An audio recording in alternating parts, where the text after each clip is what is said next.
नमस्कार, स्वागत है आपका मैजिकल स्टडी चैनल पर। आज हम यूजीसी नेट पेपर 2 जो कि विषय हिंदी से संबंधित है, उसका हिंदी का भौगोलिक विस्तार भाग लेकर आपके समक्ष उपस्थित हैं। तो आज हम हिंदी का भौगोलिक विस्तार के अंतर्गत हिंदी के विविध रूप का अध्ययन करेंगे, जिसमें हिंदी, उर्दू, दक्खनी तथा हिंदुस्तानी से संबंधित जानकारी आपको आज मिलेगी। तो इकाई 1 में, जैसा कि आपको पता है, हिंदी की ऐतिहासिक पृष्ठभूमि जो कि हम कर चुके हैं, जिसमें प्राचीन भारतीय आर्य भाषाएं थीं, मध्यकालीन भारतीय आर्य भाषाएं थीं और उनकी विशेषताएं, ये सभी जो था डिस्कस हम कर चुके हैं। Good evening Rakesh ji. तो आज हम हिंदी का भौगोलिक विस्तार डिस्कस करेंगे। तो इसमें पहले ही 3 लेक्चर में कर चुकी हूँ, लेक्चर आपको पहले ही दिए जा चुके हैं 3, जो कि इसमें पहला था हिंदी की उपभाषाएं और बोलियों से संबंधित, और उसके बाद दूसरा था खड़ी बोली, ब्रज और अवधि से संबंधित, और एक और उससे पहले भाग में कुछ अलग था। तो राकेश जी, मैं बिल्कुल ठीक हूँ। प्रतिमा जी, हेलो। तो आज हम हिंदी का भौगोलिक विस्तार का चौथा भाग लेकर आपके समक्ष उपस्थित हैं। प्रतिमा जी, गुड इवनिंग। तो इसमें आज का ये हमारा जो हिंदी का भौगोलिक विस्तार है, आज कंप्लीट हो जाएगा। वैसे तो इसमें ये हिंदी के विविध रूप, इसमें हिंदी, उर्दू, दक्कनी और हिंदुस्तानी है। मैं बहुत अच्छी हूँ आप सभी की दुआओं से। तो हिंदी, उर्दू, दक्कनी और हिंदुस्तानी। तो वैसे हिंदी हम पढ़ चुके हैं, उसमें ही उससे काफ़ी कुछ मिली जुली हिंदुस्तानी है, लेकिन फिर भी जब एक अलग टॉपिक के रूप में उसमें दिया गया है तो उसको ज़रूर डिस्कस करेंगे। तो बिल्कुल प्रतिमा जी, मॉर्निंग में क्लास हुई थी आज। कल तो वो बार बार नहीं हो पा रही थी, एंड में थोड़ी सी देर हुई भी, लेकिन फिर भी नहीं हो पाई। प्रतिमा जी, आज क्लास, राकेश जी, बहुत बहुत धन्यवाद, बहुत बहुत धन्यवाद। आप सभी को अगर समझ आता है, आप सभी की मैं कुछ थोड़ी हेल्प कर पाती हूँ, मेरे लिए बहुत सौभाग्य की बात है। प्रतिमा जी, नोटिफिकेशन हो सकता है नहीं आया हो, लेट हो गया होगा, आज लेट हुई थी क्लास। वो कुछ टाइमिंग का कुछ इशू हो गया था। मैंने जो टाइम देखा तो वो थोड़ा सा मेरे देखने में और समझने में टाइम थोड़ा मिस्टेक हो गई थी आज, तो इसलिए कुछ आज। पीयूष जी, गुड इवनिंग, कैसे हैं आप सब? चलिए, अच्छा नहीं आया था तो हो सकता है नहीं आया हो। तो लेकिन सुबह मैंने आज हिंदी से ही संबंधित क्लास की थी, जो कल शाम को नहीं हुई थी, उसी को ही डिस्कस कर लिया था। वैसे भी हमारा जो पेपर 1 से संबंधित इकाई 1 कंप्लीट होने वाला है, उसका बस एक ही भाग रह गया है, जिसमें कुछ शायद पारंपरिक या फिर कुछ पारंपरिक शिक्षा के कुछ प्रकार वगैरह कुछ इस तरीके से है। तो अभी ऐसे कुछ मुझे याद नहीं आ रहा, कुछ एक ही टॉपिक रह गया, तो वो हो सकता है तो कल डिस्कस कर लेंगे, कोई टाइम मिला तो वरना उसको मंडे में ही करते हैं। बाकी कोशिश करूँगी अगर हो सके तो। क्लास स्टार्ट अब होगी, क्योंकि कुछ जानकारी थी, कल की क्लास नहीं हो पाई, तो सभी को कुछ उससे संबंधित कुछ इशू थे, तो वो क्लियर करना था। तो आज हम डिस्कस करेंगे हिंदी का भौगोलिक विस्तार, जिसमें हिंदी के विविध रूप, हिंदी, उर्दू, दक्कनी और हिंदुस्तानी डिस्कस करेंगे।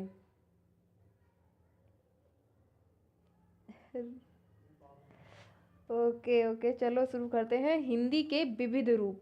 तो हिंदी के विविध रूप में जो शामिल किया जाता है, उसे हिंदी, उर्दू, दक्कनी और हिंदुस्तानी को ही शामिल किया जाता है, और यही हमारे सिलेबस में भी इसके विविध रूप दिए गए हैं, तो इन्हीं को ही डिस्कस कर लेते हैं। शुरुआत करेंगे हिंदी से संबंधित।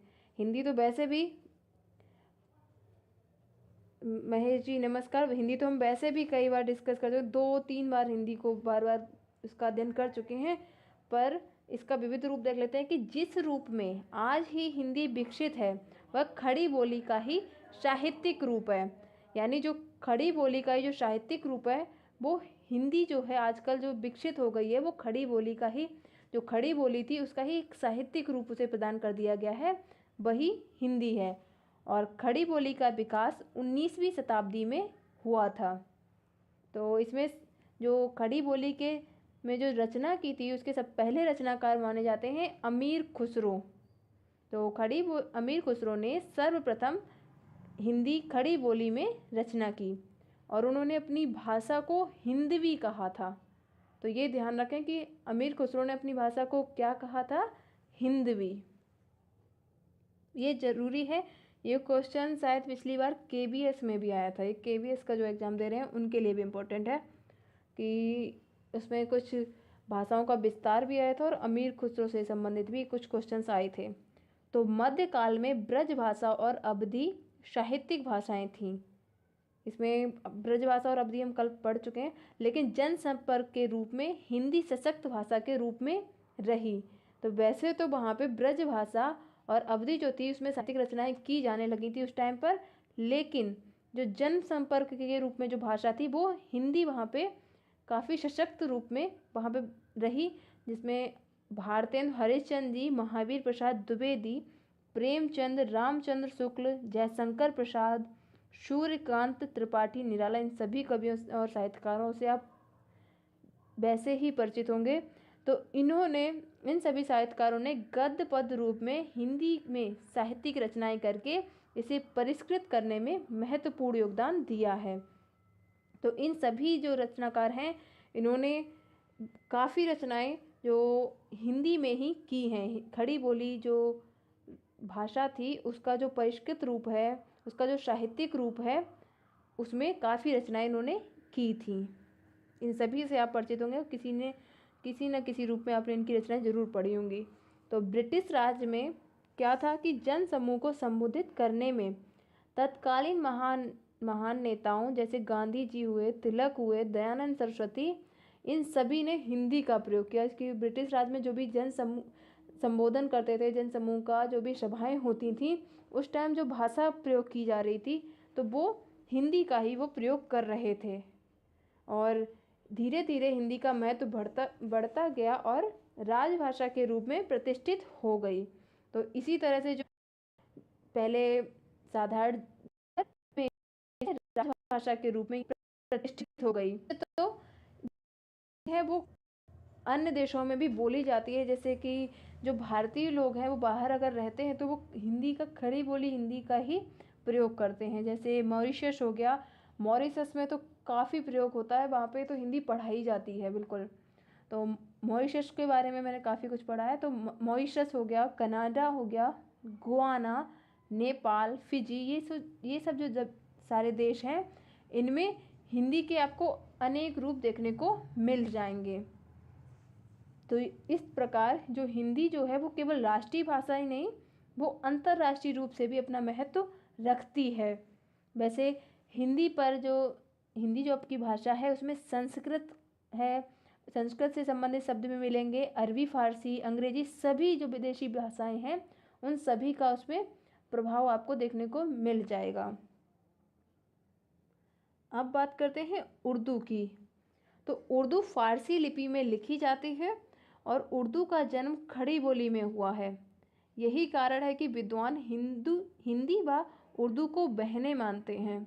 तो उर्दू की लिपि जो है सभी को पता है फारसी ही है।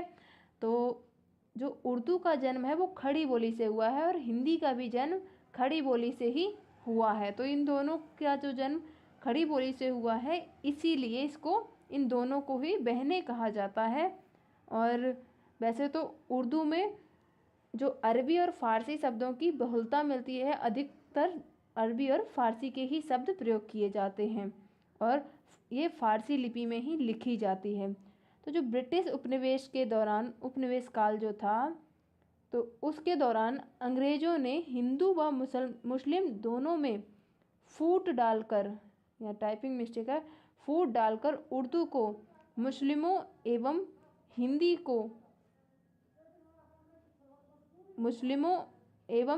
को, यहाँ पे क्या हो गया, तो उर्दू को मुस्लिमों एवं हिंदी को हिंदुओं की भाषा घोषित किया है। यहाँ पे मिस्टेक हो गई, टाइपिंग फूट डालकर है, फूट। और कई बार कुछ लोग ऐसे होते हैं वो जानते हुए भी ऐसे कमेंट कर देते हैं कि पहले टाइपिंग मिस्टेक ठीक करें, जबकि ये एक ह्यूमन एरर है, उसको इग्नोर करना चाहिए।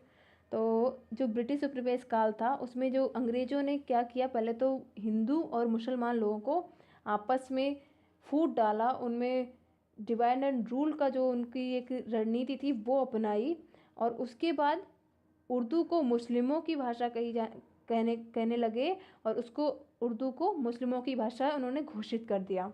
और जो हिंदू थे उनके लिए हिंदी को उन्होंने स्वीकार किया और उसी को ही घोषित किया कि ये हिंदी जो है वो हिंदुओं की भाषा है। और उर्दू की जो प्रारंभिक पुस्तक है बानो बहार, उसकी रचना 18वीं सदी में हुई थी। अब बात करते हैं हॉब्सन जॉब्सन शब्दकोश के अनुसार उर्दू शब्द बाबर के समय में भारत आया, परंतु जो तुझके बाबरी उन्होंने लिखा था, बाबर ने अपनी आत्मकथा लिखी थी, उसमें इसका प्रयोग हुआ था। परंतु वास्तव में यह शब्द बाबर के पूर्व ही तुर्कों के साथ उर्दू रूप में इस देश में आ चुका था। जो तुर्क आए थे, तुर्किस्तान से जो लोग आए थे, तुर्किश जो लोग थे, उन्होंने उर्दू रूप में इस जो उर्दू का जो रूप था उसको प्रयोग किया, अपनी भाषा जो थी उसमें अरबी फारसी के शब्द प्रयोग किए। तो इसलिए जो बाबर से भी पहले जो लोग आए थे उन्होंने भी उर्दू का प्रयोग किया है। तो जो उर्दू के प्रारंभिक कवि थे कि इब्राहिम आदिल शाह, मोहम्मद कुली कुतुब शाह और सुल्तान मुहम्मद, ये सभी जो हैं, इन सभी का उदाहरण जो रामधारी सिंह दिनकर जी ने दिया है, इन्हें उर्दू का प्रारंभिक कवि माना है। तो उर्दू का जन्म जो था वो दिल्ली और आगरा में नहीं बल्कि दक्षिणी भारत में हुआ है। अभी हम दक्षिणी भी पढ़ेंगे तो दक्षिणी से आपको समझ में आ जाएगा कि दक्षिणी से क्या तात्पर्य है। तो उर्दू का आधार भले ही हिंदी अथवा खड़ी बोली रही हो, परंतु अरबी फारसी तुर्की शब्दावली के आधिक्य ने उसे हिंदी से भिन्न जमीन भी प्रदान की है। यानी उर्दू भले ही हिंदी से उत्पन्न हुई हो, हिंदी या खड़ी बोली जो उसका जो आधार था वो रहा हो, लेकिन इसमें जो शब्द प्रयोग हुए वो अरबी और फारसी जो तुर्की शब्दावली के आधिपत्य ने उसे हिंदी से बिल्कुल अलग कर दिया था, क्योंकि उसमें अरबी के शब्द प्रयोग हो रहे थे, फारसी के शब्द प्रयोग हो रहे हैं, तो इसलिए वो बिल्कुल मैच तो नहीं करते, थोड़ी बहुत मैच करती है। अब तो पूरी तरह से ही उसकी लिपि वगैरह भी पहले अलग ही थी और अभी भी अलग है। तो ये बस प्रारंभ जहाँ से हुई वो है हिंदी अथवा खड़ी बोली ही माना जाएगा, जो खड़ी बोली से उत्पन्न हुई थी। अब स्वाधीनता आंदोलन के दौरान महात्मा गांधी सदृश नेताओं के प्रयास से ये भाषा शब्दावली की दृष्टि से हिंदी के निकट अवश्य आई, परंतु उससे पहले और बाद में भी इसमें क्लिष्ट अरबी फारसी शब्दावली का प्रयोग बढ़ा। तो जो महात्मा गांधी थे, मैंने बताया, उन्होंने अपनी जनसभाओं में हिंदी का प्रयोग किया था, और उस टाइम पे हिंदी और उर्दू जो था दोनों के ही शब्द काफ़ी मात्रा में प्रयोग होते थे। तो इसलिए ये भी स्वाधीनता आंदोलन जो था, स्वतंत्रता आंदोलन जो था, उसमें महात्मा गांधी जैसे नेताओं ने काफ़ी प्रयोग किया। इसमें तिलक भी हो गए, दयानंद सरस्वती भी हो गए, तो इन सभी ने काफ़ी प्रयोग किया। लेकिन काफ़ी क्या, कई बार जब जन सामान्य में बात होने लगती है, कई ऐसे शब्द होते हैं जो हम नहीं जानते कि कौन से किस भाषा से आए हैं। जब जो अच्छे विषय विशेषज्ञ हैं वो ही समझ सकते हैं कि कौन सा शब्द किस भाषा का है। तो परंतु उससे पहले और बाद में क्लिष्ट अरबी फारसी शब्दावली का प्रयोग बढ़ता चला गया। तो धीरे धीरे जो स्वाधीनता आंदोलन था उसमें जो महात्मा गांधी ने और जैसे उनके जैसे नेताओं ने इसका प्रयोग किया, तो लेकिन उससे पहले भी इसका उर्दू का प्रयोग होता रहा था और उसके बाद भी उर्दू का प्रयोग अभी भी जारी है। तो आज ये प्रयोग इस सीमा तक बढ़ गया है कि पड़ोसी मुल्क पाकिस्तान ने इसे अपनी राष्ट्रभाषा घोषित किया हुआ है। तो जो उर्दू का इतना अधिक प्रभुत्व हो गया है कि जो अपना पड़ोसी मुल्क है पाकिस्तान, उन्होंने इसे राष्ट्रभाषा घोषित किया हुआ है। तो जो रेड कलर से लिखे रहते हैं उनको ज़रूर ध्यान दिया करें, जो भी टॉपिक रेड कलर से हाईलाइट किए जाते हैं। अब बात करते हैं उर्दू की कुछ विशेषताओं की। तो भारत के संविधान में से एक स्वतंत्र भाषा का स्थान दिया गया है, स्वतंत्र रूप में इसे एक भाषा का स्थान दिया गया है। और इसमें नागरी के स्थान पर फारसी लिपि को स्वीकार किया गया है। तो जो फारसी जो लिपि है वो उर्दू की लिपि है, तो इसमें जो नागरी लिपि का कोई स्थान इसमें नहीं होना चाहिए। फारसी लिपि को स्वीकार किया गया है नागरी के स्थान पर। और उर्दू में का, खा, गा, जा और फा, इनमें सभी में नुक्ता लगे हुए हैं, आपको दिख रहे होंगे, जो ये छोटे से बिंदु लगी रहती है, तो उर्दू में इसको नुक्ता बोलते हैं। तो कई सारे शब्द होते हैं जिसमें नुक्ता का प्रयोग होता है। अभी कुछ शब्द तो मुझे ऐसे नहीं याद आ रहे हैं। बाकी ये 5 छवियाँ मिलती हैं जो हिंदी में नहीं हैं। तो उर्दू में ये जो 5 जो शब्द हैं ये कुछ अलग मिलते हैं, जिनका संबंध हिंदी से नहीं है। हिंदी जैसे हैं लेकिन इनका प्रयोग हिंदी में नहीं है। और इसका प्रयोग केवल उर्दू के जानकार हिंदी भाषी ही करते हैं। तो ये नुक्ता कई शब्दों में, जब से जो वो उर्दू के और हिंदी के जानकार हैं, वो अगर हिंदी भाषी जो लोग प्रयोग कर रहे होते हैं उर्दू के शब्द अपनी कविताओं में, रचनाओं में, या कोई कुछ भी वो लिखते हैं, तो वो अगर जानकार होते हैं तो अगर वो उर्दू का कुछ शब्द प्रयोग कर रहे हैं तो वो वहाँ ज़रूर लगाते हैं नुक्ता। तो ये नुक्ता वैसे शायद अगर कोई रचनाएं वगैरह लिखते होंगे तो उन्हें ज़रूर पता होगा। अब बात करते हैं दक्षिणी। तो दक्षिणी शब्द का प्रयोग दक्षिण का निवासी तथा दक्षिण की भाषा, इन दोनों अर्थों में किया जाता है। जैसे जो दक्षिण जो भारत है, दक्षिण का जो इसके कुछ अभी यहाँ पे आपको जो मुख्य मुख्य स्थान है, क्षेत्र हैं, वो भी अभी यहाँ पे प्रदेश हैं वो दिखाए जाएंगे अभी। तो इसका दक्षिण जो शब्द है, दक्षिणी शब्द है, इसका प्रयोग है दक्षिण का जो निवासी है, यानी ये दक्षिण की जो भाषा है, दक्षिण का जो निवासी है उसको दक्षिण बोला गया था, और जो स्थान था उसको दक्षिण बोला गया, और वहाँ की जो भाषा थी उसको दक्षिणी भाषा कहा गया था। तो भारतीय साहित्य में दक्षिण पथ शब्द का प्रयोग अनेक स्थानों पर मिलता है। तो पहले जो भारतीय साहित्य में दक्षिण पथ शब्द का प्रयोग होता था, लेकिन जब भारत में मुसलमान आए तो उन्होंने जो दक्षिण पथ जो था शब्द, इसको ही दक्षिण कहलाया, उन्होंने इसको ही ये दक्षिण कहना प्रारंभ किया, और इस प्रदेश की भाषा जो थी तब दक्षिणी कहलाई। यानी जब मुस्लिम लोगों का भारत में आगमन हुआ तो उसके बाद जो दक्षिण पथ जो प्रयोग होता था उसका परिवर्तन हो गया, वो परिवर्तित हो गया और उसको दक्षिण कहा जाने लगा। उस स्थान को दक्षिण का जो निवास स्थान था और वहाँ की जो भाषा थी उसको दक्षिणी कहा जाने लगा। ये कुछ परिवर्तन हुए थे मुस्लिम के आने के बाद। अब बात करते हैं कुछ स्थान की, तो ये कहाँ कहाँ इसका प्रयोग होता है। तो बीजापुर, गोलकुंडा, अहमदपुर, बरार, मुंबई तथा मध्य प्रदेश, ये जो यहाँ तक जो है इनका दक्षिणी का प्रयोग होता रहा है। और दक्षिणी नाम का सबसे पहले प्रयोग 17वीं शताब्दी में देखने में आया था। तो सबसे पहले इसका प्रयोग 17वीं शताब्दी में हुआ था, लेकिन वैसे दक्षिणी जो है कोई स्वतंत्र भाषा न होकर 14वीं और 15वीं सदी की जो खड़ी बोली हिंदी है वही मानी जाती है। Neelam ji good evening. तो भारत आने पर सभी मुस्लिमों ने जो भाषा का जो उनका माध्यम था वो खड़ी बोली को ही उन्होंने स्वीकार किया था मुस्लिम लोगों ने। तो इसी जो उनका भाषा के रूप में उन्होंने वहाँ स्वीकार किया, और जो मुस्लिम के साथ वहाँ रहने वाले हिंदू थे उन्होंने भी फिर यही प्रारंभ किया कि जो भाषा का जो माध्यम था वो उन्होंने खड़ी बोली को ही बनाया। जो भी मुस्लिम लोग आए उन्होंने जो माध्यम भाषा का चुना वो खड़ी बोली था, और वहाँ पे जो रहने वाले स्थानीय लोग भी थे उन्होंने भी फिर वही भाषा को स्वीकार करना शुरू कर दिया। तो इस प्रकार से जो दक्षिण में दक्षिणी जो थी काफ़ी प्रसिद्ध हो गई।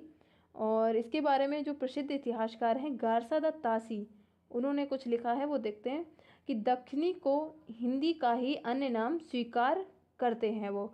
तो गारसा द तासी जो हैं उन्होंने दक्षिणी को हिंदी का ही एक अलग नाम उन्होंने माना है कि बस हिंदी का ये अलग नाम है। तो उनके अनुसार जो दक्षिण में जो प्रयुक्त हिंदू मुसलमानों की जो मिश्रित भाषा थी, मिली जुली जो भाषा थी, वही दक्षिणी थी। तो जो पहले इसको दक्षिण पथ कहा जाता था, दक्षिण पथ कहा जा रहा था, दक्षिण पथ, वही फिर वो दक्षिण हो गया। उसके बाद वहाँ की भाषा दक्षिणी हो गई, क्योंकि वहाँ जब मुसलमान आए उन्होंने ये शब्द दिए। और लेकिन गारसा दत्तासी के अनुसार जो वहाँ की जो स्थानीय भाषा थी, यानी हिंदू और मुसलमान जो थे उनकी जो मिश्रित भाषा रही है वो दक्षिणी रही है, और वो हिंदी का ही से एक अन्य नाम स्वीकार करते हैं। अब कुछ और विद्वानों की, साहित्यकारों की जो कुछ इसके बारे में जो उनका सुझाव है, उनका जो विचार है वो देख लेते हैं। तो सुनीत कुमार चटर्जी ने जो लिखा है कि इसे हिंदुस्तानी तो नहीं परंतु सहोदर भाषा स्वीकार करते हैं। तो सुनीत कुमार चटर्जी जो हैं वो इसे हिंदुस्तानी नहीं मानते हैं, लेकिन ये उसकी सहोदर भाषा मानते हैं। और रामविलास शर्मा जी इसको दक्षिणी को खड़ी बोली का ही एक विशिष्ट रूप मानते हैं, जो कि गारसा दत्तासी ने भी ऐसा ही कुछ माना है। तो उसी प्रकार रामविलास शर्मा जी जो हैं उन्होंने भी दक्षिणी को खड़ी बोली का एक विशिष्ट रूप माना है। और जो भोलानाथ तिवारी जी हैं उन्होंने इसे प्राचीन खड़ी बोली माना है। तो प्राचीन जो खड़ी बोली थी, मुख्यतः देखा जाए तो ये सभी खड़ी बोली और हिंदी से ही संबंधित है, उर्दू, दक्षिणी, ये सभी।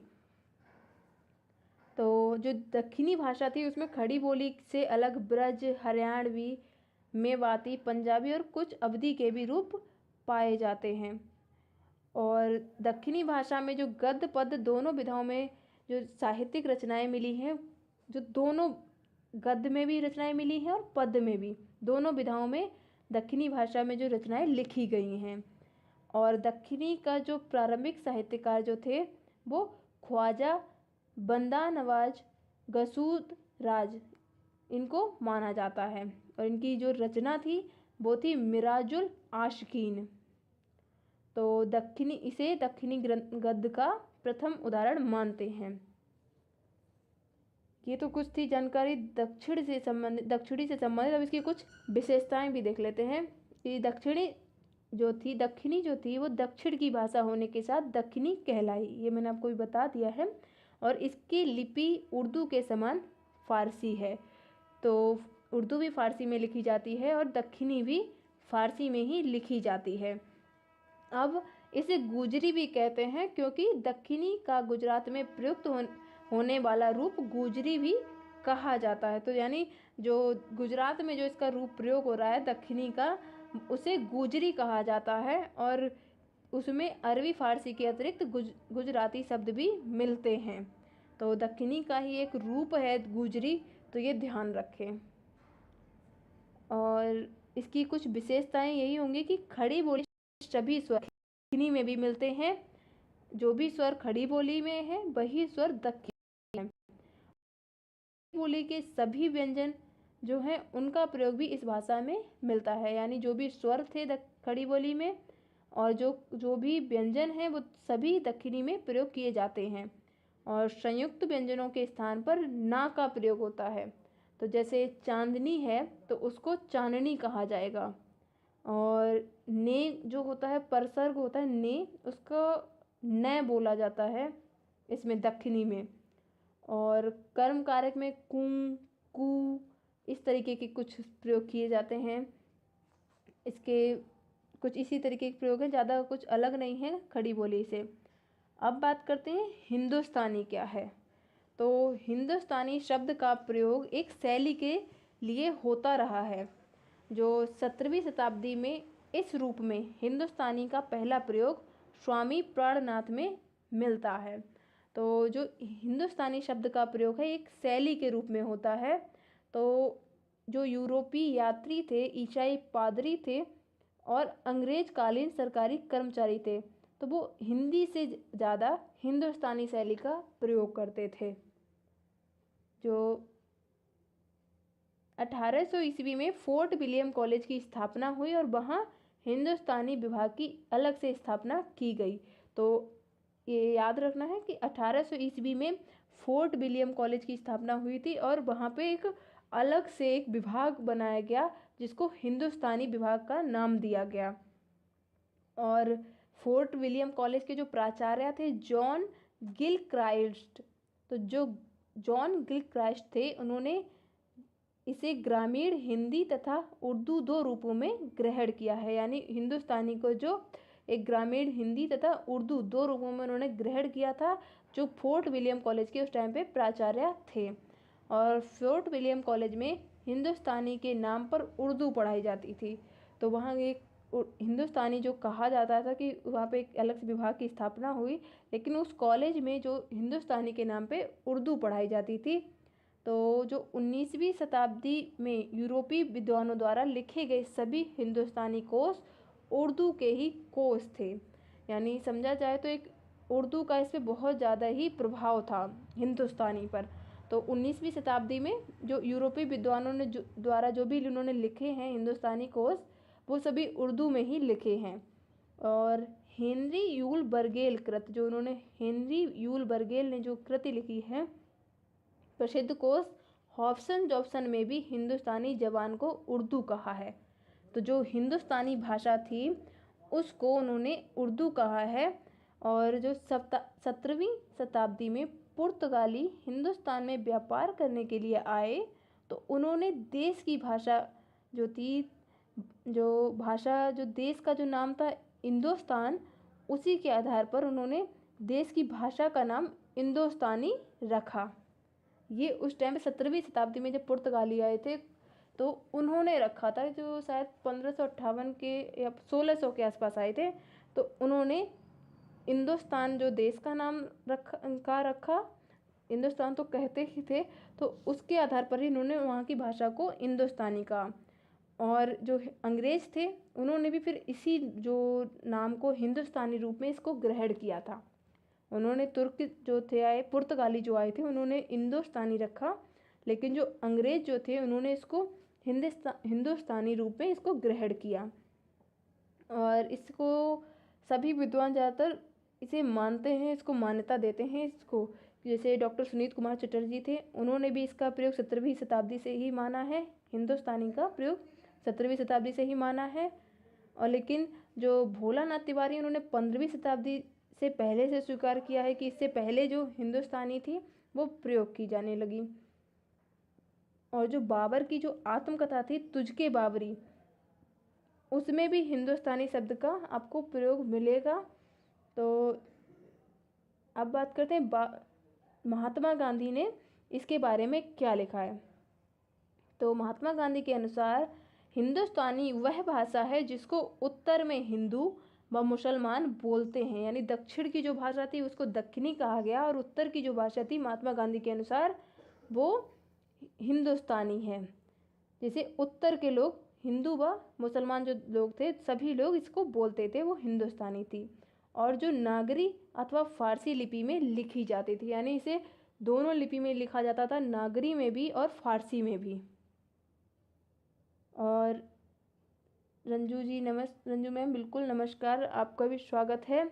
तो महात्मा गांधी ने वर्ष 1935 में जो हिंदी साहित्य सम्मेलन हुआ था, तो उसका जो नागपुर अधिवेशन था, उसमें जो देश के जो अलग अलग प्रकार के वर्ड थे और समुदाय तो थे, उनको जोड़ने वाली भाषा कहा है हिंदी को। और यानी एकता की भाषा कहकर राष्ट्रीय भाषा इसको संबोधित किया है। तो महात्मा गांधी ने इसको सबसे पहले राष्ट्रीय भाषा के रूप में इसको संबोधित किया 1935 का जो अधिवेशन हुआ था, नागपुर अधिवेशन, उसमें। और सुभाष चंद्र बोस ने इसको सार्वदेशिक भाषा की संज्ञा दी है। तो ये थी कुछ जानकारी हिंदी, उर्दू और दक्षिणी और हिंदुस्तानी से संबंधित। तो अब इससे संबंधित कुछ प्रश्न ले लेते हैं। तो आंसर आपको करने होंगे कि अमीर खुसरो ने सर्वप्रथम हिंदी खड़ी बोली में रचना की है, ये सभी को बताया। तो उन्होंने अपनी भाषा को क्या नाम दिया है ये बताएं। हिंदुस्तानी कहा है या हिंदवी कहा है, बताएं। अमीर खुसरो ने अपनी जो भाषा थी उसको क्या नाम दिया है, हिंदुस्तानी या हिंदवी? प्रतिमा जी राइट, आंसर करें सभी। एक रिवीजन है बिल्कुल, कुछ कुछ क्वेश्चंस लेकर, बाकी टेस्ट तो कल सुबह ही होगा 7 बजे। अमीर खुसरो ने सर्वप्रथम हिंदवी, बिल्कुल राकेश जी राइट आंसर, हिंदवी कहा है।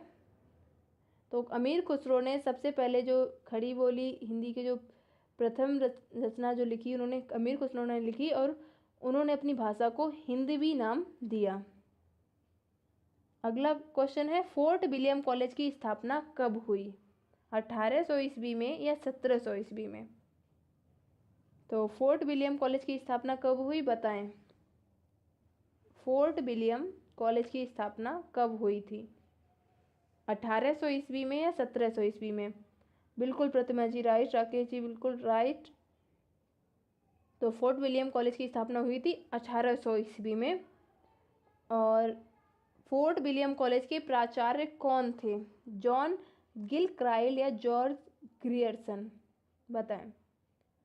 ये क्वेश्चन बताते हैं कि आप कितने ध्यान से बात सुन रहे हैं। तो फोर्ट विलियम कॉलेज के प्राचार्य कौन थे बताएं, जॉन गिलक्राइस्ट या जॉन ग्रियर्सन? जॉर्ज ग्रियर्सन, बिल्कुल प्रतिमा जी right answer, Rakesh ji right answer.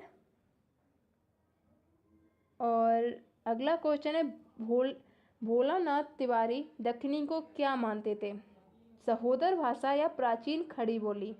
बताएं। भोलानाथ तिवारी जो थे उन्होंने दक्षिणी को क्या माना है, सहोदर भाषा या प्राचीन खड़ी बोली? बताएं। प्रतिमा जी बिल्कुल राइट आंसर है, प्राचीन खड़ी बोली उन्होंने कहा है। सहोदर भाषा तो सुनीत कुमार चटर्जी जी ने कहा है, दक्षिणी को माना है। और बिल्कुल राकेश जी राइट आंसर। अगला क्वेश्चन है हिंदुस्तानी शब्द किसने प्रयोग किया था, हिंदुस्तानी शब्द किसने प्रयोग किया था, यानी जो देश की जो भाषा थी तो उसको हिंदुस्तानी शब्द उसके रूप में किसने प्रयोग किया था, पुर्तगाली ने या फ्रांसीसी ने? बिल्कुल प्रतिमा जी राइट आंसर।